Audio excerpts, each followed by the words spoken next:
आपण पाहत आहे police news point. Police news पॉइंटमध्ये आपला हार्दिक स्वागत आहे. या ठिकाणी 40,000 कोटीची कामं दिली. याच्या खोलामध्ये जाऊन अध्यक्ष महोदय आपण बघितलं तर पहिल्या टप्प्यामध्ये अंदाजपत्रकापेक्षा 10% वाढ ही त्या ठिकाणी 4,000 कोटीची अध्यक्ष महोदय दिली. आणि दुसरा टप्पा वाढीव दराने निविदा भरल्या अध्यक्ष महोदय. तिथं कॉन्ट्रॅक्टर 20-20, 25-25% अभाव हे तिथं गेलेले आहेत. म्हणजे नॅशनल हायवे -20% चाललेत आणि राज्यातले MSIDCचे सगळी कामं आपण बघितली तर 20-20, 25% जास्त जात असेल तर 14,000 कोटीचा अध्यक्ष महोदय त्याच्यामध्ये घोळ झाला असं आमचं सगळ्यांचं म्हणणं आहे.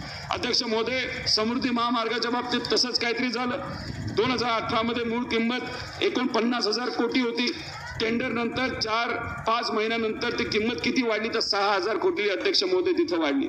अध्यक्ष महोदय, याच्यामध्ये तर असं झालं की कॉन्ट्रॅक्टरच्या नातेवाईकांनीच कामं तिथं घेतली आणि जे काम दुसऱ्या कॉन्ट्रॅक्टरला दिलं होतं ते वर्षभरात त्या अधिकाऱ्याच्या नातेवाईकांनी 700 कोटी अतिरिक्त देऊन अध्यक्ष महोदय त्या ठिकाणी ते काम दिलं. म्हणजे कुठेतरी 700 कोटीचा फायदा फक्त एका अधिकाऱ्याच्या कंपनीला अध्यक्ष महोदय त्या ठिकाणी झाला.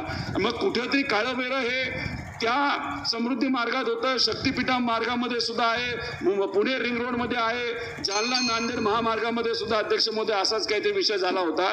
त्यामुळे अशा प्रकारे दलाली जर त्या ठिकाणी कॉन्ट्रॅक्टरला काढण्याची संधी सरकार देत असेल आणि त्या दलालीचं पुढं काय होतं हे इलेक्शनमध्ये अध्यक्ष महोदय त्या ठिकाणी आपल्या सर्वांना बघायला मिळाले. त्यामुळे मी सरकारला विनंती करतो, हा जो काय दलाली घालण्याचा मार्ग आहे, जो आपला शक्ती महापीठाचा मार्ग आहे, त्याला पर्यायी मार्ग असल्यामुळे ते 85,000 कोटी आज न खर्च होता तो खर्च हा दुसऱ्या गोष्टींसाठी विकास कामासाठी द्यावा एवढीच विनंती अध्यक्ष महोदय या सरकारला या ठिकाणी करतो.